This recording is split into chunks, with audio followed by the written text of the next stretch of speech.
ആദരണീയനായ യോഗാധ്യക്ഷൻ ബഹുമാനപ്പെട്ട ഷഫീഖ് സുഹരി, വേദിയിൽ സന്നിഹിതരായിരിക്കുന്ന ആദരണീയനായ പാർട്ടിയുടെ ജില്ലാ പ്രസിഡന്റ് യൂനുസ് തലങ്കര, PDPയുടെ സമുന്നത നേതൃത്വം സയ്യിദ് മുഹമ്മദ് സഖാഫ് തങ്ങൾ, പാർട്ടിയുടെ ജില്ലാ ഉപാധ്യക്ഷൻ ഷാഫി ഹാജി അടൂർ, പാർട്ടിയുടെ PCF GCC കമ്മിറ്റിയുടെ സെക്രട്ടറി മുർഷാദ്, പാർട്ടി ജില്ലാ നേതൃത്വങ്ങളാകുന്ന MA കളത്തൂർ, ആബിദ് മഞ്ഞമ്പാറ, അബ്ദുൽ ഖാദർ ചട്ടഞ്ചാൽ, ISF സാരഥി ത്വയ്യിബ്, പാർട്ടി സ്റ്റിയറിംഗ് കമ്മിറ്റി ജില്ലാ ഉപാധ്യക്ഷൻ ഇബ്രാഹിം കോളിയടുക്ക, മുഹമ്മദ് ആലമ്പാടി, മുനീർ കൊല്ലപ്പാടി,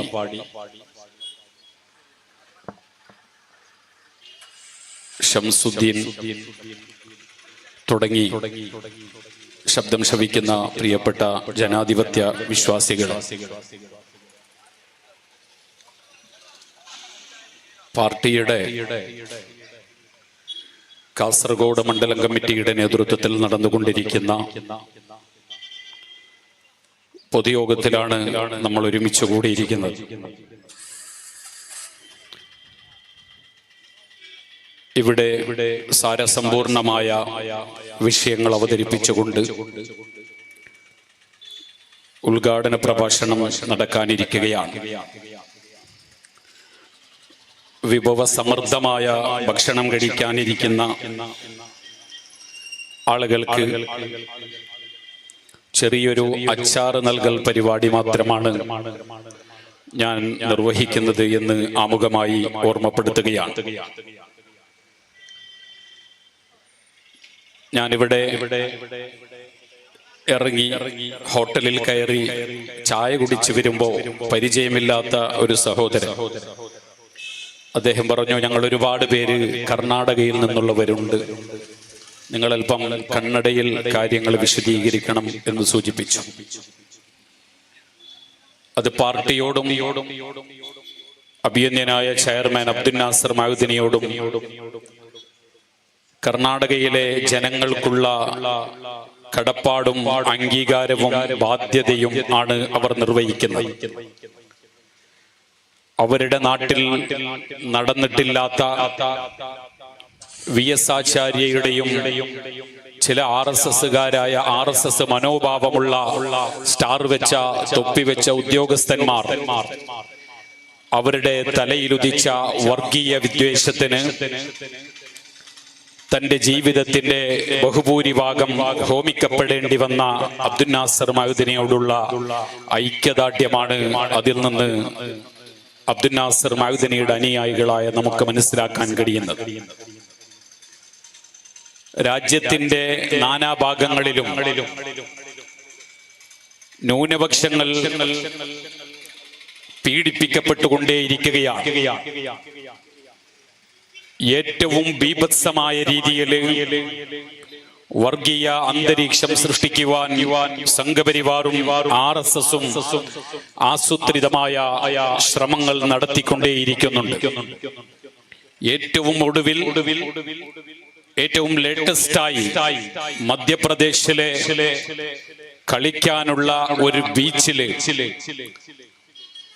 തൊട്ടടുത്ത് കടല് കണ്ട് സന്തോഷിക്കുന്നതിനിടയിൽ കുടുംബക്കാർ ഒന്ന് മാറിപ്പോയപ്പോൾ 12, 8, 6 വയസ്സ് പ്രായമുള്ള 3 ആൺകുട്ടികൾ അവരുടെ ഡ്രസ്സും അവരുടെ ശൈലിയും ന്യൂനപക്ഷ സമുദായങ്ങളിൽ പെട്ടതാണ് എന്ന് മനസ്സിലാക്കിയ സംഘപരിവാറിന്റെ ഭീകരവാദം തലയിൽ കയറിയ ആസൂത്രിതമായി കാലമിത്രയായി RSS നടത്തിക്കൊണ്ടിരിക്കുന്ന പീഡനങ്ങൾക്ക് വേണ്ടിയിട്ട് പ്രചോദനം നൽകുന്ന വർഗീയ വിദ്വേഷം തലയിൽ കയറിയ ഒരു RSS സംഘപരിവാറിന്റെ കുചേലനായ ആൾ ആ കുട്ടികളെ പീഡിപ്പിക്കുകയാണ്. എന്നിട്ട് താൻ ജയ് ശ്രീറാം എന്ന് വിളിക്കണമെന്ന് അവനെ പിടിച്ചു അടിച്ചുകൊണ്ട് പറയുന്നു.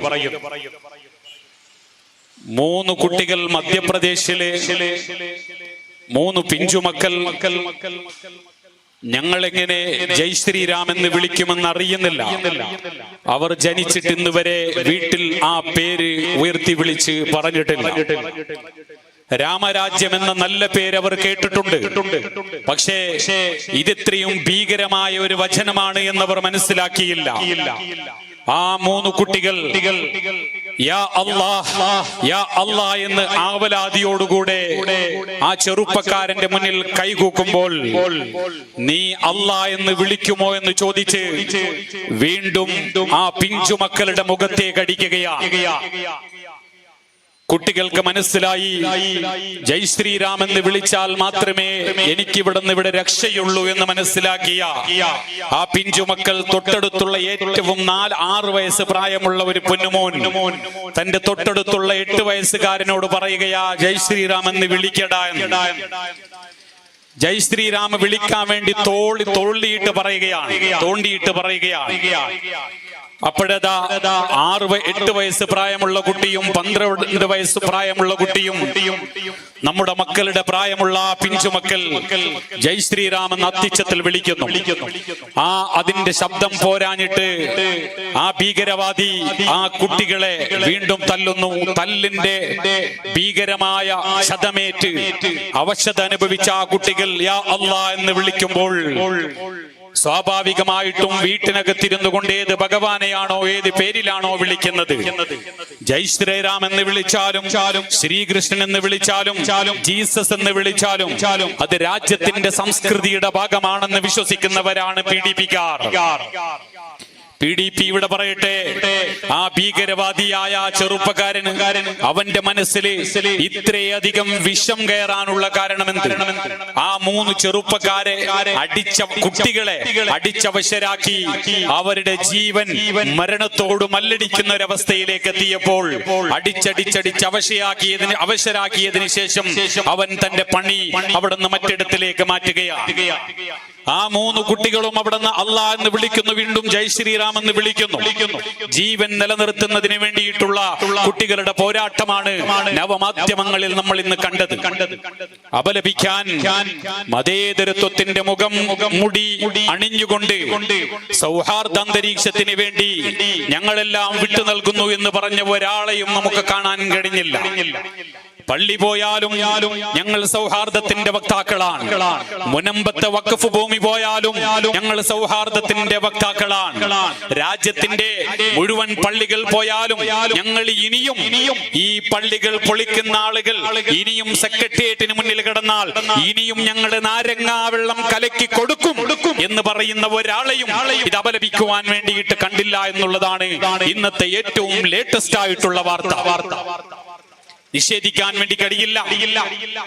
ഞാൻ പറയട്ടെ, ആ ചെറുപ്പക്കാരനോട് വ്യക്തിപരമായിട്ട് എനിക്ക് വിരോധം തോന്നുന്നില്ല. 3 ആ കുട്ടികളെ ഇട്ട് അവശനാക്കിയിട്ട് കുട്ടികൾ കരയുന്നത് നോക്കാൻ പോലും എനിക്ക് സാധിച്ചിട്ടില്ല. നിങ്ങളിൽ പലരും അത് കണ്ടിട്ടുണ്ടാകും. പടച്ചതമ്പുരാനെ, നമ്മുടെ നാട്ടിലായിരുന്നെങ്കിൽ ഒന്ന് കൈകൊണ്ട് തടുക്കാമെങ്കിലും ചെയ്യാമായിരുന്നല്ലോ എന്ന് നമ്മൾ വിചാരിച്ചു പോകും. നിങ്ങൾ ചിന്തിക്കേ, ആ ചെറുപ്പക്കാരൻ ഒരു പിന്നോക്ക വിഭാഗത്തിൽപ്പെട്ടവനാണ്, ദലിതനാണ്. ആ 3 കുട്ടികളെയും അടിച്ച ആള് ബാക്ക്വേർഡ് കമ്മ്യൂണിറ്റിയിലുള്ള ആളാണ്. എന്തുകൊണ്ട് മുസ്ലിം എന്ന പേര് കേൾക്കുമ്പോൾ അവന് അത്രയധികം വിദ്വേഷം തോന്നി? അവനുമില്ലേ മക്കൾ, അവനുമില്ലേ പെങ്ങന്മാര്, അവന്റെ പെങ്ങൾക്കും അവന്റെ കുടുംബത്തിലും ചെറിയ ചെറിയ കുട്ടികളില്ലേ? സ്വന്തം കുട്ടികളോട് സ്നേഹം തോന്നുമ്പോൾ എന്തുകൊണ്ട് മറ്റൊരു മതത്തിൽപ്പെട്ടവരായി പോയി എന്ന ഒറ്റ കാരണം കൊണ്ട് ആ 3 മുസ്ലിം കുട്ടികളെ കാണുമ്പോൾ ഇവർക്ക് ഭീകരവാദികളെ പോലെ, തീവ്രവാദികളെ പോലെ, ഫണ്ടമെന്റലിസ്റ്റുകളെ പോലെ കാണാനുള്ള കാരണം എന്താണ്? ഇസ്ലാമോഫോബിയ. പ്രിയപ്പെട്ട സഹോദരന്മാരെ, മനുസ്മൃതിയിലേക്ക് രാജ്യത്തിന്റെ ഭരണഘടനയെ ലയിപ്പിക്കാനുള്ള ആസൂത്രിതമായ ശ്രമമാണ്. ഇന്ന് മുസ്ലിമീങ്ങൾക്കെതിരെയാണെങ്കിൽ നാളെ ക്രിസ്ത്യാനികൾക്കെതിരെയാണ്, പിന്നീട് കമ്മ്യൂണിസ്റ്റുകാർക്കെതിരെയാണ്, പിന്നീട് പ്രിയപ്പെട്ട ദലിത് മക്കളെ, പിന്നോക്ക ജനവിഭാഗങ്ങളെ, അംബേദ്കറിന്റെ അനുയായികളെ, ബുദ്ധമതത്തിൽപ്പെട്ടവരെ നിങ്ങൾക്കെതിരെയാണ്.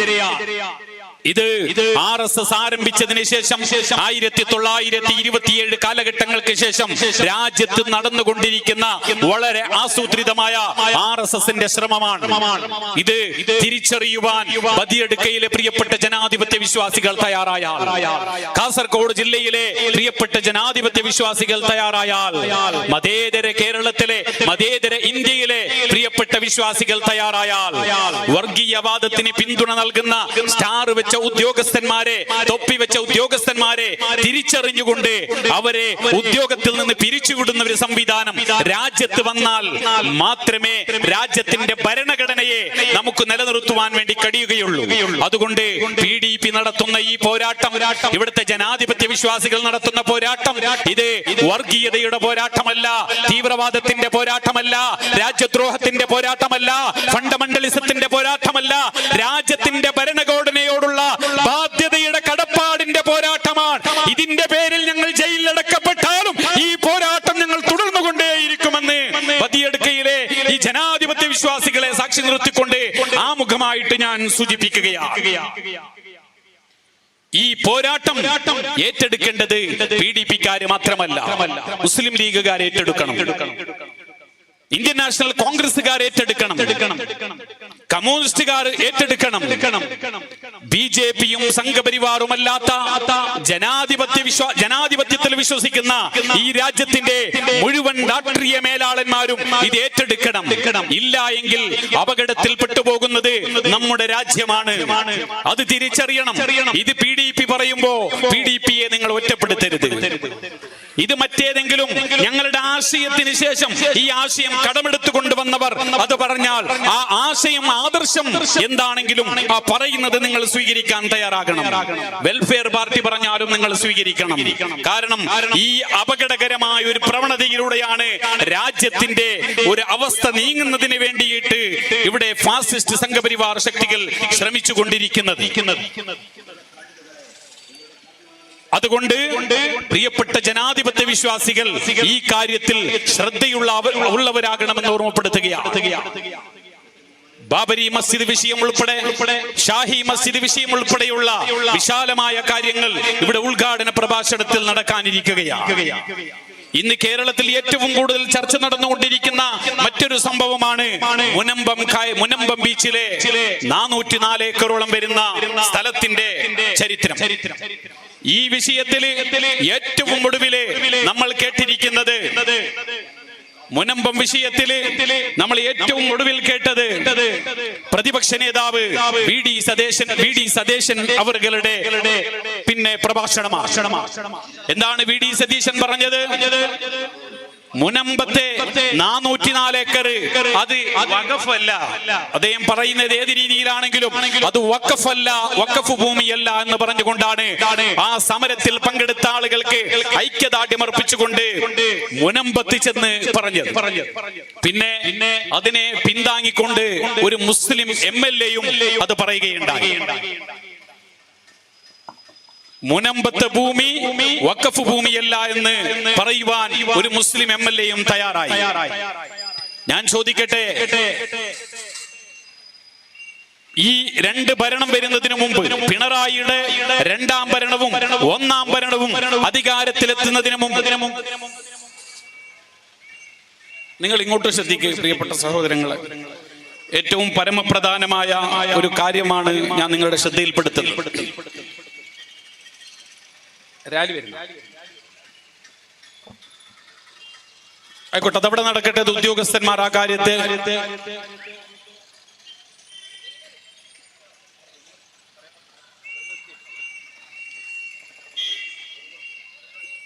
മുനമ്പം വഖഫ് ഭൂമി അത് വഖഫ് ഭൂമിയാണ് എന്നും സർക്കാർ ആളുകൾക്ക് വീതിച്ചു കൊടുക്കുന്ന ഒരു പദ്ധതി അവസാനിപ്പിക്കണമെന്നും മുസ്ലിം ലീഗിന്റെ സെക്രട്ടറി ആയിരുന്ന KPA മജീദ് സാഹിബ് നിയമസഭയിൽ പറഞ്ഞ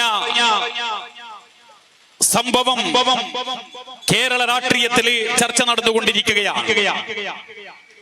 എന്താണ് യഥാർത്ഥത്തിൽ മുനമ്പത്തെ വഖഫ് ഭൂമിയെ കുറിച്ച് കൃത്യമായി എങ്ങനെയാണ് ഈ രാജ്യത്തിന്റെ ജനങ്ങൾക്ക് മനസ്സിലാക്കാൻ വേണ്ടി കഴിയുക?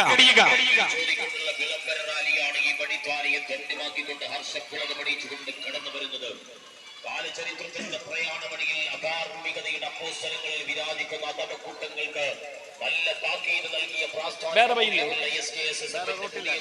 ചരിത്ര പദങ്ങളിലേക്ക് പുതിയ തലമുറയെ, പുതിയ കൗമാരത്തെ, പുതിയ യൗവനത്തെ നല്ല നന്മകളിലേക്കും നല്ല പൈതൃക സംസ്കാരത്തിലേക്കും നല്ല സ്നേഹത്തിന്റെ വിളനിലങ്ങളിലേക്കും ഇന്ത്യൻ ജനാധിപത്യത്തിന്റെ മൂല്യങ്ങൾ പഠിപ്പിച്ചെടുത്ത് പാഠം തെളിയിക്കുന്ന പുതിയ കാലത്തിന്റെ അരുണോദയങ്ങളിലേക്ക് കാവൽ നിൽക്കുന്ന കൗമാരത്തിന്റെ കരുത്തിലേക്ക് ആർജിച്ചെടുക്കാൻ വേണ്ടിയിട്ടുള്ള ഈ വടികാലയിൽ ഹർഷപ്പുറകമണിയിച്ചുകൊണ്ട് ആകയാൽ ശ്രദ്ധിക്കുക, ഇങ്ങോട്ട് ശ്രദ്ധിക്കുക.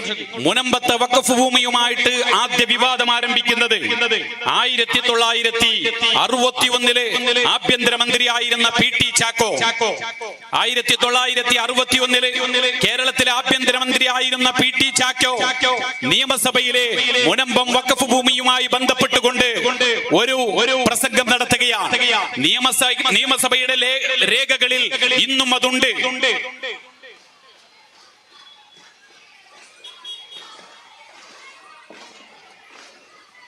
പെർമിഷൻ എടുത്ത പരിപാടിയാകുമ്പോൾ പോലീസുകാരതിന് വഴിമാറ്റി കൊടുക്കണം.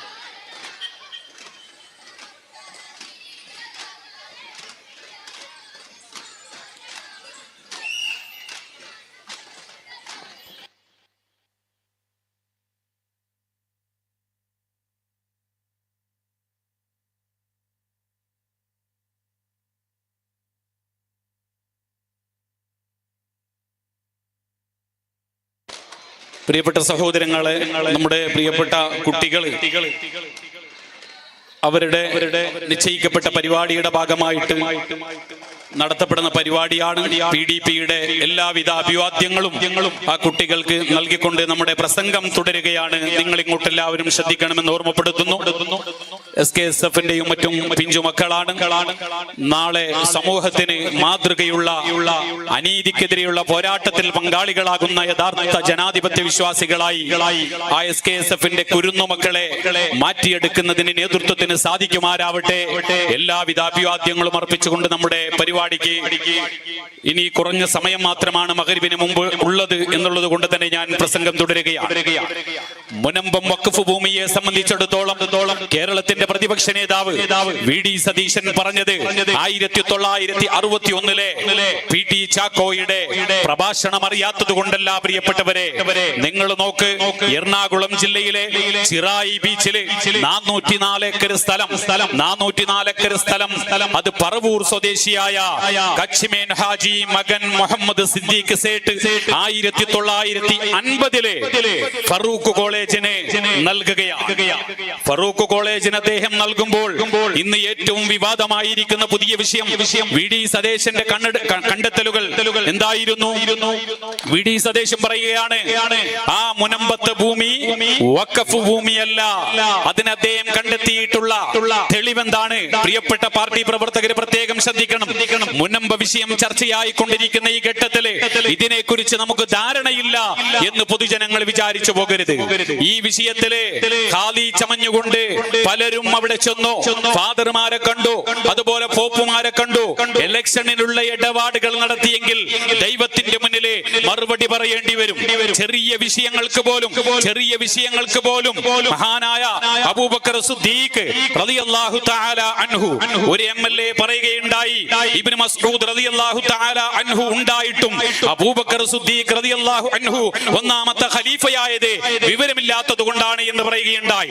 അവ്വലു മൻ ആമന ബി അബൂബക്കർ, അവ്വലു മൻ സദ്ദഖനി അബൂബക്കർ, അവ്വലു മൻ ദഖലൽ ജന്ന മിനൽ ഉമ്മത്തി അബൂബക്കർ എന്ന് പരിശുദ്ധ നബി മുഹമ്മദ് മുസ്തഫ സല്ലല്ലാഹു അലൈഹി വസല്ലമ തങ്ങൾ പറഞ്ഞ അബൂബക്കർ സിദ്ദീഖ് റളിയല്ലാഹു തആല അൻഹു ആണ്. എന്താണ് പറഞ്ഞത്? എന്നെ കൊണ്ട് ആദ്യം സ്വീകരിച്ച, എന്നെ കൊണ്ട് ആദ്യം വാസ്തവീകരിച്ച, എന്റെ ഉമ്മത്തിങ്ങളിൽ നിന്ന് ആദ്യം നാളെ സുഖലോക സ്വർഗത്തിൽ കടക്കുന്ന അബൂബക്കർ സിദ്ദീഖാണ് എന്ന് പറയപ്പെട്ട അബൂബക്കർ സിദ്ദീഖ് തങ്ങളെ പറ്റിയിട്ട് വിവരം കുറഞ്ഞ ആളാണ് എന്ന് ഒരു വിവരദോഷിയായ MLA പറഞ്ഞിട്ട് അത് തിരുത്താൻ അവരുടെ തലപ്പത്തുള്ള ആളുകൾക്ക് സാധിച്ചിട്ടില്ല എങ്കിൽ രാഷ്ട്രീയത്തിന്റെ പോക്ക് ഇങ്ങനെ അപകടകരമായ നിലയിലാണെങ്കിൽ ഈ മൂന്നാംഗണ രാഷ്ട്രീയത്തിലേക്ക് മൊഴി ചെല്ലുന്നതാണ് യഥാർത്ഥത്തിൽ ഒരു വിശ്വാസിക്ക് കടമ എന്ന് ഓർമ്മപ്പെടുത്താൻ ഈ വേളയിൽ ആഗ്രഹിക്കുകയാണ്. അവർക്ക് എന്തുകൊണ്ടാണ് സാധിക്കാത്തത്? ആർക്കെങ്കിലും ഏതെങ്കിലും രീതിയിൽ ആധ്യാത്മികമായി അതല്ലെങ്കിൽ കുടുംബപരമായിട്ട് വിവരമുണ്ടോ ഇല്ലയോ എന്നതിനെ കുറിച്ച് ഗണിക്കപ്പെടാൻ PDP ഒരിക്കലും തയ്യാറാവുകയില്ല. അവരവർക്കുള്ള വിവരവും അവരവർക്കുള്ള ഏറ്റെടുക്കുന്ന ഉത്തരവാദിത്വവും അവരവരിൽ നിക്ഷിപ്തമായിരിക്കട്ടെ. ഒരു കാര്യം ചിന്തിക്കട്ടെ, നാളെ റബ്ബിന്റെ കോടതിയിൽ ഇതിനെല്ലാം ഉത്തരം പറയാനുണ്ട് എന്നുള്ള കാര്യം. അങ്ങനെ ആരെങ്കിലും ഏതെങ്കിലും രീതിയിൽ പരിശുദ്ധമായ ഒരു മതത്തിനെ അവഹേളിക്കാൻ സ്വയം ഇമാറത്ത് ചോദിച്ചു വാങ്ങുന്നുണ്ടെങ്കിൽ അവർ ചിന്തിക്കണമെന്നാണ് ഈ സന്ദർഭത്തിൽ ഓർമ്മപ്പെടുത്താനുള്ളത്. നമുക്കറിയും ഏറ്റവും ഉത്തരവാദിത്തപ്പെട്ട ഒരു പാർട്ടിയുടെ നേതാവ് ബാബരി മസ്ജിദ് വിഷയത്തില് ബാബരി മസ്ജിദ് തട്ടിത്തകർത്ത് തരിപ്പണമാക്കി അവിടെ രണ്ടാമതൊരു ആരാധനാലയം പണിതു. ആ ആരാധനാലയം പണിതിരിക്കുന്നത് മുസൽമാന്റെയും രാജ്യത്തിന്റെ മതേതരത്വത്തിന്റെയും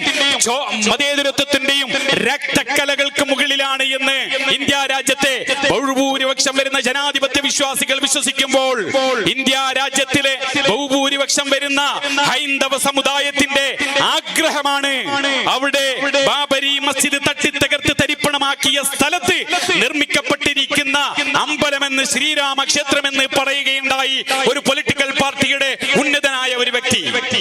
ആ വ്യക്തി 24 മണിക്കൂർ കഴിയുമ്പോൾ മാധ്യമങ്ങൾക്ക് മുന്നിൽ വന്നു.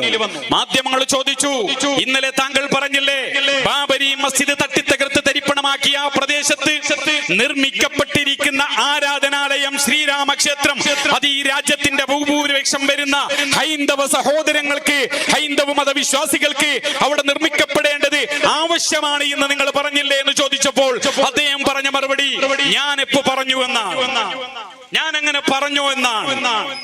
അദ്ദേഹം ഏറ്റെടുത്തിരിക്കുന്നത് കളവ് പറയാൻ പാടില്ലാത്ത, ഒരക്ഷരം പോലും കളവ് പറയാൻ പാടില്ലാത്ത ഏറ്റവും വലിയ സമുദായത്തിന്റെ ഉത്തരവാദിത്വമാണ്.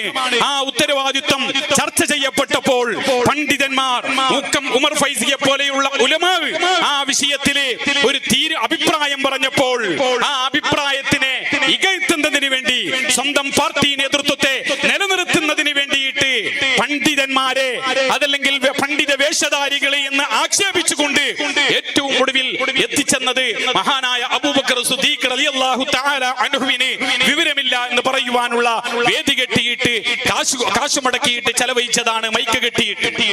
ഞാൻ അങ്ങോട്ട് കടക്കുന്നില്ല. ഞാൻ പറഞ്ഞത് അങ്ങനെ അവരുടെ തന്നെ പാർട്ടിയുടെ PK മജീദ് സാഹിബ്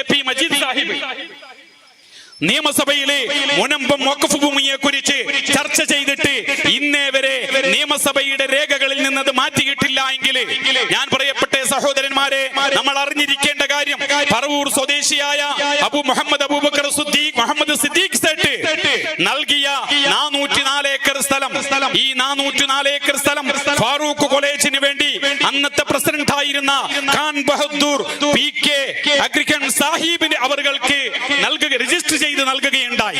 അദ്ദേഹത്തിന്റെ പേരിലാണ് വഖഫ് ചെയ്തിരിക്കുന്നത്. അന്നത്തെ പ്രസിഡന്റ് ആയിരുന്നു അദ്ദേഹം. ആ എഴുതി കൊടുത്ത വഖഫ് ആധാരം തുടർന്ന് 28/3/1951 ആ വഖഫ് ഭൂമിക്ക് പട്ടയം ലഭിച്ചു. 609 നമ്പറായിട്ടാണ് വഖഫ് ഭൂമിക്ക് പട്ടയം ലഭിച്ചിരിക്കുന്നത്. 23/1/1990 കൈവശ സർട്ടിഫിക്കറ്റും കേരള സർക്കാർ ആ വഖഫ് ഭൂമിക്ക് നൽകുകയുണ്ടായി. ഇതറിയാത്തത് കൊണ്ടാണോ VD സതീശൻ അത് വഖഫ് ഭൂമിയല്ല എന്ന് പറയുന്നത്? തീർന്നോ? കോളേജ് അധികൃതരുടെ അനാസ്ഥ കാരണം 404 ഏക്കർ സ്ഥലത്തിൽ മെല്ലെ മെല്ലെ കുറെ കയ്യേറ്റം നടന്നു. ഇവിടെ ചിന്തിക്കേണ്ട കാര്യം കോൺഗ്രസ്സുകാരനായ എറണാകുളം ജില്ലക്കാരനായ പോൾ അഡ്വക്കേറ്റ് VD സതീശനും അഡ്വക്കേറ്റ് ആയിരുന്നു. ഹൈക്കോടതി വക്കീലല്ലേ ചേട്ടാ? ഹൈക്കോടതി അഡ്വക്കേറ്റ് ആയിരുന്നില്ലേ VD സതീശന് ഈ കാര്യങ്ങൾ അറിയാവുന്നതാണ്. അദ്ദേഹം സിവിൽ മേഖലയില് ഈ ഭൂ ആധാരത്തിന്റെ മേഖലയിൽ കൃത്യമായിട്ട് കാര്യം പഠിച്ച ഒരു അഡ്വക്കേറ്റ് ആണ്. ഈ പ്രതിപക്ഷ പ്രതിപക്ഷ നേതാവായ വി ഡി സതീശന് ഈ കാര്യങ്ങൾ കൃത്യമായിട്ട് അറിയാം. 53/69 പറവൂർ മുൻസിഫ് കോടതിയിലെ ഒരു കേസ് വരികയാണ്. രജിസ്റ്റർ ചെയ്യപ്പെട്ട കേസ് സബ് കോർട്ടിലും പറവൂർ മുൻസിഫ് കോടതിയിലും വരാൻ കാരണം വഖഫ് അധികൃതർ അവിടെ കയ്യേറ്റം ചെയ്ത 3 കുടിലുകൾക്കെതിരെ ചിറകെട്ടിയതിനെതിരെ വഖഫ് അധികൃതർ കോടതിയിൽ കേസ് സമർപ്പിച്ചു. 1967 53-67 പറവൂർ മുൻസിഫ് കോടതിയും അവിടെ വഖഫിന്റെ ആധാരമാണ് എന്ന് പറഞ്ഞു. സബ് കോർട്ടിലേക്ക് പോയി സബ് കോടതിയും അത് ഉറപ്പിക്കുകയാണ് ചെയ്തത്. 2008 വഖഫ് ബോർഡ് അവിടെ കയ്യേറ്റം ചെയ്ത സ്ഥലം മുഴുവനായിട്ട് ഇന്ന് 65ഓളം വരുന്ന റിസോർട്ട് ഉടമകൾക്ക് കയ്യേറ്റം ചെയ്തവർ ചെറിയ ആദായ വിലക്ക് മറിച്ചു വിറ്റിട്ടുണ്ട്. മറിച്ചു വിട്ട സ്ഥലം 447/9 വഖഫായി ഹൈക്കോടതിയുടെ ഉത്തരവ് 2009-ലും 1999-ലും കൃത്യമായിട്ട് ഹൈക്കോടതിയിലെ രേഖകൾ നോക്കിയാൽ കാണുവാൻ വേണ്ടി കഴിയും ഇത് വഖഫ് ഭൂമിയാണ് എന്ന്. നിഷേധിക്കാൻ പറ്റുമോ? വി ഡി സതീശന് നിഷേധിക്കാൻ പറ്റില്ല, കളവ് പറയാൻ പറ്റും. 117 ഏക്കറിൽ നിന്ന് കയ്യേറ്റം ചെയ്യപ്പെട്ട ഭൂമിക്ക് തൊട്ടടുത്ത് 200ഓളം ഏക്കർ സർക്കാരിന്റെ പുറമ്പോക്ക് സ്ഥലമുണ്ട്. ആ പുറമ്പോക്ക് സ്ഥലം ഏതെങ്കിലും വഴിയിൽ സ്വന്തമാക്കുവാൻ വേണ്ടിയിട്ട് നല്ല ഒരുപാട് ആളുകൾ ആ പ്രദേശം സന്ദർശിക്കാറുണ്ട്. ഒരുപാട് ആളുകൾ ആ പ്രദേശത്തേക്ക് വരാറുണ്ട്. വരുന്ന ഒരു പ്രദേശമായതുകൊണ്ട് തന്നെ, ആളുകളുടെ ടൂറിസ്റ്റ് കേന്ദ്രമായതുകൊണ്ട് തന്നെ നല്ല വിലപിടിപ്പുള്ള സ്ഥലം, ആ വിലപിടിപ്പുള്ള സ്ഥലം കൈവശപ്പെടുത്തുവാൻ വേണ്ടി ഭൂമാഫിയകൾ, പോൾ അഡ്വക്കേറ്റിന്റെ സ്വന്തക്കാരായ കോൺഗ്രസുകാർ ഉൾപ്പെടെ അത് കൈവശപ്പെടുത്തുവാൻ, ചിലർ മതത്തിന്റെ പേരിൽ അങ്ങനെ കൈവശപ്പെടുത്തുവാൻ വേണ്ടി ശ്രമിക്കുമ്പോ അവരെ പിന്തുണക്കുന്നത് വരാനിരിക്കുന്ന നിയമസഭാ തെരഞ്ഞെടുപ്പിൽ മുഖ്യമന്ത്രി കസേര സ്വപ്നം കണ്ടുകൊണ്ടാണെങ്കിൽ വി ഡി സതീശനോട് പറയട്ടെ, ഇല്ല, ആ സ്വപ്നം പൂവണിയാൻ പോകുന്നില്ല എന്ന് PDPയുടെ വേദിയിൽ ഈ ബദിയടുക്കയുടെ പ്രദേശത്ത് ഞങ്ങൾ ആണയിട്ട് പറയുകയാണ്. നിങ്ങൾ അധികാരത്തിലെത്തുവോ ഇല്ലേ എന്നുള്ളതല്ല കാര്യം. വഖഫ് ഭൂമി അത് അല്ല എന്ന് 4 വാക്ക് പറഞ്ഞ് കൃത്യമായിട്ട് വിവരമില്ലാത്ത ആളാണെങ്കിൽ കുഴപ്പമില്ല, ഒരു അഡ്വക്കേറ്റായി ഇത്രയും അധികം കാര്യങ്ങൾ മനസ്സിലാക്കിയ ആള് നിങ്ങൾ ഇത് പറയണമെങ്കിൽ വ്യക്തമായ അജണ്ടയുണ്ട്. ഞാൻ എന്റെ പ്രസംഗത്തിൽ തുടങ്ങി വെച്ച സംഘപരിവാറിന്റെ കാര്യം, അത് RSSന്റെ കാര്യം എങ്ങനെയെങ്കിലും നടന്നു കിട്ടിയാൽ മതി. കേരളത്തില് വർഗീയ ധ്രുവീകരണം ഉണ്ടാവുക, ഹിന്ദുക്കളും മുസ്ലിമീങ്ങളും തമ്മിലടിക്കുക, ഇന്ത്യ രാജ്യത്തിന്റെ പൂന്തോപ്പെന്നറിയപ്പെടുന്ന കാശ്മീരിന്റെ തെരുവോലങ്ങളിൽ 18 വയസ്സുകാരിയായ ആപ്പിൾ പൂവിന്റെ തൊലി പോലെ മൃദുലമായ ശരീരമുണ്ടായിരുന്ന പിഞ്ചുമക്കളെ RSS കുപ്പായമണിയുന്നതിന് പകരം ഈ രാജ്യത്തിന്റെ പട്ടാള കുപ്പായമണിഞ്ഞ 60ഓളം വരുന്ന ഉദ്യോഗസ്ഥന്മാർ മാറി മാറി ബലാത്സംഗം ചെയ്ത് അവരെ കൊന്നൊടുക്കുന്ന വീഡിയോ ക്യാമറകൾ അവരുടെ കൊട്ടാരങ്ങളിലിട്ട് അട്ടഹസിച്ചുകൊണ്ടായിരുന്നു 1989 കാലഘട്ടങ്ങളിൽ വർഗീയ ധ്രുവീകരണത്തിന് വേണ്ടിയിട്ട് നടത്തപ്പെടുന്ന ക്യാമ്പുകളിൽ RSSന്റെ ക്യാമ്പുകൾക്ക് വീഡിയോ കാസറ്റ് കൊടുത്തു വിട്ടത്. അവിടെ മുസ്ലിമീങ്ങളെ ഈ രീതിയിൽ പീഡിപ്പിക്കുന്നത്, ഇങ്ങനെ കൊല ചെയ്യുന്നത്, ബലാത്സംഗം ചെയ്യുന്നത് രാജ്യനന്മയ്ക്ക് വേണ്ടിയാണ് എന്ന് തെറ്റിദ്ധരിച്ചു പോയ ദലിതുകളായ, പിന്നോക്കക്കാരായ, അടിസ്ഥാനവർഗമായ രാജ്യത്തിന്റെ പാവപ്പെട്ട ജനവിഭാഗങ്ങൾ RSSലേക്ക് ചേക്കേറിയിട്ടുണ്ട്. അവരിൽ പലരും പോലീസ് ഉദ്യോഗസ്ഥരായിട്ടുണ്ട്, അവരിൽ പലരും ജുഡീഷ്യറിയിലുണ്ട്, അവരിൽ പലരും പട്ടാളത്തിലുണ്ട്. അവർ തെറ്റിദ്ധരിച്ചു പോയതാണ്. മനുസ്മൃതിയിലേക്ക് മെല്ലെ മെല്ലെ ഈ രാജ്യത്തിനെ ലയിപ്പിക്കാനുള്ള, വർഗീയ അന്തരീക്ഷം നിലനിർത്തുവാനുള്ള സംഘപരിവാറിന്റെ ഭീകര പ്രവർത്തനം, RSSന്റെ ഹിഡൻ അജണ്ട മനസ്സിലാക്കാത്തത് കൊണ്ടാണ് ആ പാവപ്പെട്ട ദലിത മക്കള് ഇങ്ങനെ ചേക്കേറിപ്പോയത് എന്ന യാഥാർത്ഥ്യം പ്രിയപ്പെട്ടവരെ നിങ്ങൾ മനസ്സിലാക്കണം. RSSന് നടപ്പിലാവേണ്ടത് അവരുടെ അജണ്ടയാണ്. ആ അജണ്ട കേരളത്തിൽ നടപ്പിലാക്കാൻ കാസയെ ഉപയോഗിക്കുന്നു. തീർന്നില്ല, വി ഡി സതീശനെ ഉപയോഗിക്കുന്നു. ഇല്ല എന്ന് പറയാൻ പറ്റുമോ? പ്രതിപക്ഷത്തിരിക്കുന്ന വി ഡി സതീശന്റെ കൂടെ ഇരിക്കുന്ന ഇത് എങ്ങനെയെങ്കിലും നിങ്ങൾ തീർത്താ മതി എന്ന് വഖഫ് ഭൂമിയെ ഉത്തരവാദിത്വപ്പെട്ട ഖലാഅുകളുടെ ഉത്തരവാദിത്വം ഏറ്റെടുത്തിരിക്കുന്ന, ജുഡീഷ്യറിയുടെ ഉത്തരവാദിത്വം ഏറ്റെടുത്തിരിക്കുന്ന, അതെ, ഇസ്ലാമിന്റെ ജുഡീഷ്യറിയാണ് കാളിപ്പട്ടം. ആ കാളിപ്പട്ടത്തിൽ ഏറ്റെടുത്തിരിക്കുന്ന, ജുഡീഷ്യറി ഏറ്റെടുത്തിരിക്കുന്ന, ഇസ്ലാമിക വിധിവിലക്കുകൾ പറയാൻ ഉത്തരവാദിത്വം ഏറ്റെടുത്തിരിക്കുന്ന ബഹുമാന്യനായ സുപ്രഭാതത്തിലെ മുട്ട് എന്ന് ഞാൻ ഇപ്പോഴും വിശ്വസിക്കുന്ന പാണക്കാട് സയ്യിദ് സാദിഖ് അലി ശിഹാബ് തങ്ങളെ എന്തിന്റെ അടിസ്ഥാനത്തിലാണ് PK കുഞ്ഞാലിക്കുട്ടി സാഹിബിനോടൊപ്പം ചെന്നുകൊണ്ട് എന്തടിസ്ഥാനത്തിലാണ് ഈ വഖഫ് ഭൂമി എങ്ങനെയെങ്കിലും സർക്കാർ തീർത്തു നൽകിയാൽ മതി എന്ന് പറയാൻ നിങ്ങൾ തയ്യാറാകാൻ നിങ്ങൾ എന്തടിസ്ഥാനത്തിലാണ് വഖഫിനെ കുറിച്ചുള്ള വഖഫ്തു ലില്ലാഹ് എന്ന് റബ്ബിന്റെ പേരിൽ വഖഫ് ചെയ്യപ്പെട്ടതിനെ ഏതടിസ്ഥാനത്തിലാണ് രാഷ്ട്രീയ ലാഭത്തിന് വേണ്ടി കുഞ്ഞാലിക്കുട്ടി സാഹിബ് ചിലപ്പോ അത് പറഞ്ഞേക്കാം. നിങ്ങൾ ഒരു ഉത്തരവാദിത്വം നിർവഹിക്കപ്പെടുമ്പോൾ, സമുദായത്തിന്റെ ഉത്തരവാദിത്വം നിർവഹിക്കപ്പെടുമ്പോൾ എങ്ങനെയാണ് നിങ്ങൾക്കത് പറയുവാൻ വേണ്ടി സാധിച്ചത്? അത് VD സതീശനെ തിരുത്താൻ നിങ്ങൾക്ക് സാധിക്കാതെ പോയത് അവിടെയാണ്. ഫാറൂഖ് കോളേജ് അധികൃതർ അവരുടെ അനാസ്ഥ കാരണമാണ് ഇത്രയും സ്ഥലങ്ങൾ വഖഫ് ബോർഡിൽ നിന്ന് വഖഫ് ബോർഡിൽ രജിസ്റ്റർ ചെയ്യപ്പെടേണ്ട സ്ഥലങ്ങൾ പലരും കൈയേറ്റം ചെയ്തിരിക്കുന്നത്. പ്രിയപ്പെട്ട ജനാധിപത്യ വിശ്വാസികളെ, 2008 സാച്ചാർ കമ്മീഷൻ വന്നു കേരളത്തിൽ. സാച്ചാർ കമ്മീഷന്റെ റിപ്പോർട്ട് കേരള നിയമസഭയിലെത്തി. പാലോലി മുഹമ്മദ് കുട്ടിയാണ് അന്ന് മിനിസ്റ്റർ. പാലോലി മുഹമ്മദ് കുട്ടി ഒരു ഉത്തരവിറക്കി. കേരളത്തിലെ മുഴുവൻ വഖഫ് സ്വത്തുക്കളും കണ്ടെത്തി അത് കേരള സർക്കാരിന് റിപ്പോർട്ട് നൽകണം. ആ റിപ്പോർട്ട് നൽകണമെന്ന ഉത്തരവാദിത്വം നൽകിയത് അന്ന് ഒരു നിസാർ കമ്മീഷൻ ആയിരുന്നു. ജില്ലാ കോടതിയുടെ ഡിസ്ട്രിക്ട് മാജിസ്ട്രേറ്റ് ആയിരുന്ന നിസാർ കമ്മീഷന് ആയിരുന്നു അന്ന് വഖഫിന്റെ കാര്യങ്ങൾ കൃത്യമായി പഠിച്ച് റിപ്പോർട്ട് നൽകണമെന്ന് ആവശ്യപ്പെട്ടത് പാലോലി മുഹമ്മദ് കുട്ടി.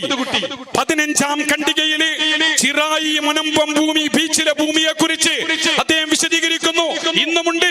ഒന്ന് ഇതിന് തടയാൻ വേണ്ടി ഇവിടെ ഇരിക്കുന്ന ആരും എവിടെയും പോകണ്ട, മൊബൈൽ എടുത്ത് ഗൂഗിളിൽ പോയി അതല്ലെങ്കിൽ മെറ്റയിൽ പോയി ഒന്ന് സെർച്ച് ചെയ്ത് പ്രിയപ്പെട്ടവരെ വഖഫ് ഭൂമിയെ കുറിച്ച്, മുനമ്പം വഖഫ് ഭൂമിയെ കുറിച്ച് പഠിച്ചാൽ മതി. എന്നിട്ട് പ്രിന്റ് എടുത്ത് നന്നായിട്ട് അത് വായിക്കാൻ തയ്യാറാകണം. ജനാധിപത്യ വിശ്വാസികൾ തയ്യാറാകണം. നിയമസഭയിലേക്ക് തെരഞ്ഞെടുപ്പ് വരുമ്പോൾ ഏതെങ്കിലും രീതിയിൽ പാർട്ടി പറഞ്ഞതനുസരിച്ച് വോട്ട് രേഖപ്പെടുത്തിയാൽ സൃഷ്ടാവായ റബ്ബിന്റെ പേരിൽ നൽകിയ ഭൂമി ആർക്കെങ്കിലും വേണ്ടി, സ്വാർത്ഥ താല്പര്യത്തിന് വേണ്ടി വിട്ടുകൊടുക്കുന്ന ഒരു വിഭാഗത്തിൽ നമ്മൾ പെട്ടുപോയാൽ, പ്രിയപ്പെട്ട ജനാധിപത്യ വിശ്വാസികളെ, എന്റെ പാർട്ടിയിൽ അല്ലാതെ മറ്റ് പാർട്ടിയിൽ വിശ്വസിക്കുന്ന പ്രിയപ്പെട്ട സമുദായത്തിലെയും സമൂഹത്തിലെയും നേതാക്കളെ നാളെ ദൈവത്തിന്റെ കോടതിയിൽ ഉത്തരം പറയേണ്ടി വരും. നിങ്ങൾ അവരെ കൊണ്ട് സ്റ്റേജ് കെട്ടിക്കണം, മൈക്ക് കെട്ടിയിട്ട് പറയട്ടെ റബ്ബിന്റെ പേരിൽ വഖഫ് ചെയ്യപ്പെട്ടതല്ല എന്ന് പറയാൻ പ്രിയപ്പെട്ട സമുദായ നേതൃത്വം, രാഷ്ട്രീയ പാർട്ടിക്കാർ തയ്യാറാവട്ടെ. ഞാൻ വെല്ലുവിളിക്കുന്നു, രേഖകളുമായിട്ട് പതിയെടുക്കയില് വേദികെട്ടി സമാനമായി വേദികെട്ടുകയാണെങ്കിൽ നേർക്ക് നേർ സംവാദത്തിന് കോൺഗ്രസിനെയും ഘടകകക്ഷികളെയും വെല്ലുവിളിക്കുന്നു. രേഖകളുമായി എത്താൻ PDP തയ്യാറാണ്. തയ്യാറുണ്ടോ നിങ്ങൾ? വഖഫ് ഭൂമിയാണെന്ന് തെളിയിക്കാൻ ഞങ്ങൾ തയ്യാറാണ്. രേഖകളുടെ അടിസ്ഥാനത്തിൽ ആകെയുള്ള ഒരു കാര്യം പറഞ്ഞിരിക്കുന്നത് വഖഫ് ഭൂമിയല്ല എന്ന് പറയാൻ വേണ്ടിയിട്ട് VD സതീശനെ പ്രേരണ നൽകിയിരിക്കുന്നത് അദ്ദേഹം പറഞ്ഞു. വഖഫ് ചെയ്യപ്പെട്ട മുഹമ്മദ് സിദ്ദീഖ് സേട്ട് ഒരു കാര്യം പറഞ്ഞിരുന്നു. ഏതെങ്കിലും ഘട്ടത്തിൽ ഫാറൂഖ് കോളേജ് അന്യാധീനപ്പെട്ടു പോവുകയോ കമ്മിറ്റികൾ തമ്മിലടിപ്പിക്കപ്പെടുകയോ ചെയ്താൽ ഇത് പള്ളിയല്ലാത്തത് കൊണ്ട്, ആരാധനാലയമല്ലാത്തത് കൊണ്ട് അന്ന് ജീവിച്ചിരിക്കുന്ന എന്റെ കുടുംബത്തിലെ ആർക്കെങ്കിലും വഖഫ് സ്വത്ത് കൈകാര്യം ചെയ്യുന്നതിന് വേണ്ടി ഏൽപ്പിക്കണമെന്ന് പറഞ്ഞിട്ടുണ്ട്. അവിടെ വക്കീല് ബുദ്ധി ചെലവാക്കുകയാണ്. ആര്? VD സതീശൻ. വഖഫ് സ്വത്തുക്കള് അത് റബ്ബിന്റെ പേരില്, പടച്ചോന്റെ പേരില് രജിസ്റ്റർ ചെയ്യപ്പെടുകയാണ്, അത് വഖഫ് ചെയ്യപ്പെടുകയാണ്, അത് മറ്റൊരാൾക്ക് കൊടുക്കാൻ പറയാൻ അവകാശമില്ല. മുഹമ്മദ് സിദ്ദീഖ് സേട്ട് കോളേജ്, ഫാറൂഖ് കോളേജ് എന്നെങ്കിലും അന്യാധീനപ്പെടുന്ന ഘട്ടത്തിൽ ഈ സ്വത്തുക്കൾ അദ്ദേഹത്തിന്റെ കുടുംബത്തിൽപ്പെട്ട ഒരാൾക്ക് കൊടുക്കാൻ വേണ്ടി എഴുതി വെച്ചിട്ടുണ്ട് എന്നാണ് പുതിയ കണ്ടെത്തലുകൾ. അതേ ശ്രീ VD സതീശൻ ജി, നിങ്ങൾക്കറിയാം അത് ഒരുപക്ഷെ വഖഫ് ഭൂമിയായിട്ട് തന്നെ കൈകാര്യം ചെയ്യപ്പെടാതെ പോയി കഴിഞ്ഞാൽ 3 പ്രാവശ്യം അദ്ദേഹം എഴുതിയിട്ടുണ്ട് ആ രേഖയില്. മൂന്നാമത് എന്റെ കുടുംബത്തിൽപ്പെട്ട ഒരാൾക്ക് നൽകി വഖഫായി തന്നെ അത് കൈകാര്യം ചെയ്യപ്പെടാൻ ഏൽപ്പിക്കണമെന്ന് പറഞ്ഞു. പ്രിയപ്പെട്ടവരെ, ഈ മുനമ്പം ബീച്ചിലെ 404.76 ഏക്കർ ഭൂമി പൂർണ്ണ വഖഫാണെന്നും ഫാറൂഖ് കോളേജിന് അവകാശപ്പെട്ടതാണെന്ന് വ്യക്തമാക്കിയിട്ടുള്ളത് നിസാർ കമ്മീഷനാണ്. സാച്ചാർ കമ്മീഷന്റെ റിപ്പോർട്ടിന്റെ അടിസ്ഥാനത്തിൽ പാലോലി മുഹമ്മദ് കുട്ടി സർക്കാർ സർക്കാർ, LDF സർക്കാർ നിയോഗിച്ച അതെ ജസ്റ്റിസ് നിസാർ കമ്മീഷൻ കൃത്യമായിട്ട് വ്യക്തമായി രേഖപ്പെടുത്തി വെച്ചിട്ടുണ്ട്. 2019 മെയ് 20 വഖഫ് ബോർഡിന് ഫുൾ കോറം യോഗം നടന്നു. ആരുടെ നേതൃത്വത്തിൽ? പാണക്കാട് റഷീദ് അലി ശിഹാബ് തങ്ങളുടെ നേതൃത്വത്തിൽ. പാണക്കാട് റഷീദ് അലി ശിഹാബ് തങ്ങളുടെ നേതൃത്വത്തിൽ 2019 മെയ് 20 വഖഫ് ബോർഡിലെ ഫുൾ കോറം യോഗം നടന്നു. എന്നിട്ട് കൃത്യമായിട്ട് അവിടെ ഒരു തീരുമാനമെടുത്തു. രേഖകളൊക്കെ പരിശോധിച്ചിട്ടാണ് തീരുമാനം. എന്താണത്? ഈ സ്വത്തുക്കൾ സൃഷ്ടാവായ റബ്ബിന്റെ പേരിൽ വഖഫ് ചെയ്യപ്പെട്ടതാണ്. വളരെ അടിയന്തരമായിട്ട് കരമടിച്ചുകൊണ്ട് വഖഫ് സംരക്ഷണത്തിന് നൽകുവാൻ ഫറൂഖ് കോളേജ് അധികൃതർ തയ്യാറാവണം. സർക്കുലർ നൽകി. മഹാനായ പാണക്കാട് റഷീദ് അലി ശിഹാബ് തങ്ങളാണ് ഇത് നൽകിയത്. ഇത് നിഷേധിക്കാൻ ബഹുമാനപ്പെട്ട അവിടെ ചെന്ന് സർക്കാർ ഇത് തീർത്താൽ മതി എന്ന് രണ്ടക്ഷരത്തിൽ ഒഴിഞ്ഞു മാറാൻ വേണ്ടി ചെന്ന സമുദായ നേതൃത്വത്തിന് സാധിക്കുമോ? കുഞ്ഞാലിക്കുട്ടി സാഹിബ് ഉൾപ്പെടെ ബഹുമാനപ്പെട്ട തങ്ങൾ ഉൾപ്പെടെ ഈ വിഷയത്തിൽ മൗനം വെടിയണം. നിങ്ങൾ രാഷ്ട്രീയം മറക്കണം. കൃത്യമായിട്ട് ഇത് പറയണം. നിങ്ങൾ വോട്ട് കിട്ടും, നിങ്ങൾ അധികാരത്തിലെത്തും. പക്ഷേ സമുദായത്തിന്റെ പേരിൽ നിങ്ങൾ സമുദായത്തെ ഒറ്റുകൊടുക്കുന്ന പ്രവർത്തനം നിങ്ങൾ അവസാനിപ്പിച്ചിട്ടില്ല എങ്കിൽ നിങ്ങൾക്ക് തെരഞ്ഞെടുപ്പിൽ ഒരു പക്ഷേ ജയിക്കാൻ സാധിച്ചാലും നാളെ ദൈവത്തിന്റെ കോടതിയിൽ എത്താനുണ്ട് എന്ന് വിശ്വസിക്കുന്നവരല്ലേ നിങ്ങൾ? അതുകൊണ്ട് നിങ്ങൾ യാഥാർത്ഥ്യം മനസ്സിലാക്കി സമൂഹത്തെ തിരിച്ചറിവ് നൽകുന്നതിന് പകരം സമൂഹത്തെ വിദ്യാസമ്പന്നരായ അഭ്യസ്തവിദ്യരായ യുവാക്കളെ പോലും തെറ്റിദ്ധരിപ്പിക്കുന്ന രീതിയിലുള്ള പ്രസ്താവനകൾ നടത്തി രാജ്യത്തെ ഈ അടിസ്ഥാന വർഗത്തെയും ഈ രാജ്യത്തിലെ ന്യൂനപക്ഷങ്ങളെയും തമ്മിലടിപ്പിക്കുന്നതിന് വേണ്ടിയിട്ടുള്ള ഇത്തരം പ്രവർത്തനങ്ങൾക്ക് നിങ്ങൾ മുതിരരുത് എന്ന് ಓರ್ಮಪಡಿಸಿಕೊಂಡು ನನ್ನ ಶಬ್ದವನ್ನು ಆಲಿಸತಕ್ಕಂತಹ ಪ್ರಿಯ ಸಹೋದರರೇ, ಅರ್ಥಪೂರ್ಣವಾದ ಪ್ರಭಾಷಣ ಮಲಯಾಳಂನಲ್ಲಿ ಮಗರಿಬ್ ನಮಾಜಿನ ನಂತರ ಪಕ್ಷದ ಪ್ರಧಾನ ಕಾರ್ಯದರ್ಶಿ ಆಗಿರತಕ್ಕಂತಹ ಶ್ರೀ ಅಜಿತ್ ಕುಮಾರ್ ಆಸಾದ್ ರವರಿಂದ ನಡೆಯಲಿದೆ. ಬಾಬರಿಯ ಪತನ, ಶಾಹಿ ಮಸೀದಿಯ ವಿಷಯ, ಆ ವಿಷಯವನ್ನು ಅವರು ವ್ಯವಸ್ಥಿತವಾಗಿ ಇಲ್ಲಿ ವಿಶದೀಕರಿಸಲಿದ್ದಾರೆ. 1526ರಲ್ಲಿ ಉತ್ತರ ಪ್ರದೇಶದಲ್ಲಿ ಶಾಹಿ ಮಸೀದಿ ಬಾಬರ್ ಚಕ್ರವರ್ತಿಯ ಕಾಲಘಟ್ಟದಲ್ಲಿ ನಿರ್ಮಾಣವಾಗಿದ್ದು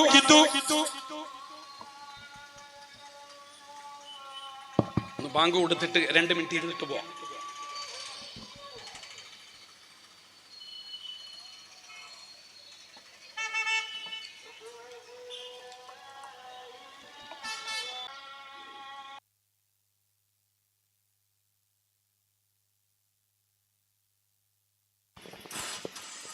ಬಾಬರಿ ಮಸೀದಿ ಹಾಗೂ Shahi Jama Masjid.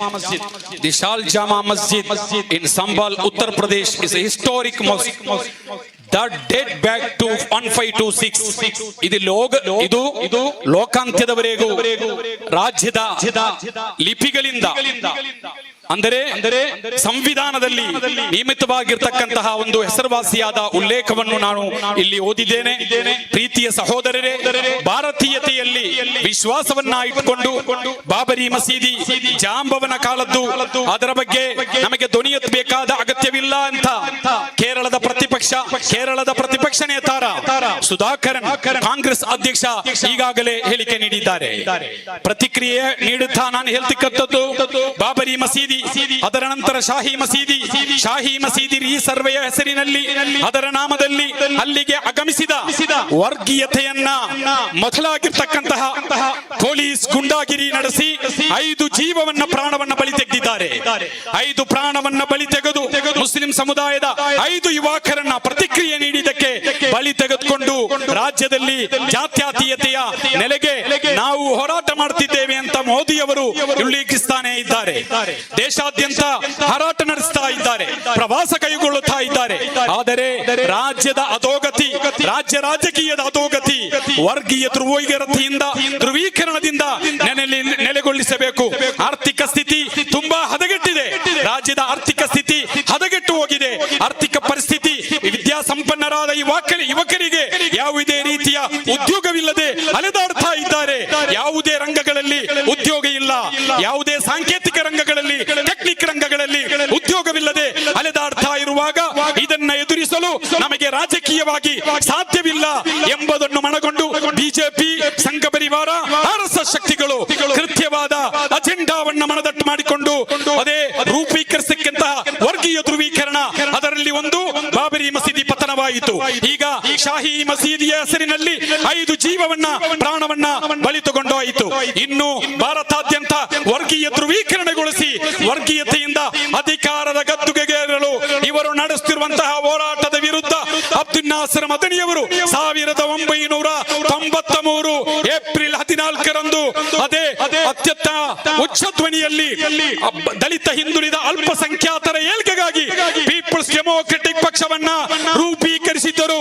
ಬಿಜೆಪಿ ಅಲ್ಲದೆ ಎಲ್ಲಾ ರಾಜಕೀಯ ಪಕ್ಷಗಳ ಎದುರು ದಲಿತರ, ಹಿಂದುಳಿದ ಅಲ್ಪಸಂಖ್ಯಾತರ ಏಳ್ಗೆಗಾಗಿ ತೀರ ಧ್ವನಿಯನ್ನೆತ್ತಿದ ಅಬ್ದುಲ್ ನಾಸರ್ ಮದನಿಯವರು ನಿಜವಾದ ನಾಯಕರು ಎಂಬುದಲ್ಲಿ ಯಾವುದೇ ಸಂಶಯವಿಲ್ಲ ಎಂಬುದು 2004ರಿಂದ 2014ರವರೆಗೆ ಮನಮೋಹನ್ ಸಿಂಗ್ ನೇತೃತ್ವದಲ್ಲಿ UPA ಸರ್ಕಾರ ಭಾರತದಲ್ಲಿ ಅದೇ ಘೋಷಣೆಯನ್ನ, ಮದನಿಯವರು ಕೂಗಿದ ಅದೇ ಘೋಷಣೆಯನ್ನ ಸಾಲವಾಗಿ ತಗೊಂಡು ಆ ಘೋಷಣೆಯೊಂದಿಗೆ ಅಧಿಕಾರದ ಗದ್ದುಗೆಯಲ್ಲಿ ಅಧಿಕಾರದಲ್ಲಿ ಇತ್ತು. ಈಗ ವರ್ಗೀಯ ಶಕ್ತಿಗಳು ಅಧಿಕಾರದಲ್ಲಿವೆ. ಅವನ್ನು ತಡೆಯಲು ದಲಿತ, ಹಿಂದುಳಿದ ಅಲ್ಪಸಂಖ್ಯಾತರ ಏಳ್ಗೆಗಾಗಿ ಒಗ್ಗಟ್ಟಿನಿಂದ PDPಯಲ್ಲಿ ಅಂಗತ್ವವನ್ನು ಪಡೆದು, PDPಯ ಅದೇ ಮಹಿಳಾ ಸಂಘಟನೆಯಾದ ವಿಮ್ಮಿನಲ್ಲಿ ಅಂಗತ್ವ ಪಡೆದು, ವಿದ್ಯಾರ್ಥಿ ಸಂಘಟನೆಯಾದ ISF ನಲ್ಲಿ ಅಂಗತ್ವ ಪಡೆದು ಪೀಪಲ್ಸ್ ಡೆಮೋಕ್ರೆಟಿಕ್ ಪಕ್ಷ ಹಾಗೂ ಅಬ್ದುಲ್ ನಾಸರ್ ಮದನಿಯವರ ಅಬ್ದುಲ್ ನಾಸರ್ ಮದನಿಯವರ ಕೈಗಳಿಗೆ ಆತ್ಮಬಲ ನೀಡಲು ತಾವು ತಯಾರಾಗಬೇಕು ಎಂಬ ಕಿರುಮಾತಿನೊಂದಿಗೆ ನನ್ನ ಭಾಷಣವನ್ನು ಮುಕ್ತಾಯಗೊಳಿಸ್ತಾ ಇದ್ದೇನೆ. ಎಲ್ಲರಿಗೂ ವಿಪ್ಲವ ಅಭಿನಂದನೆಗಳು.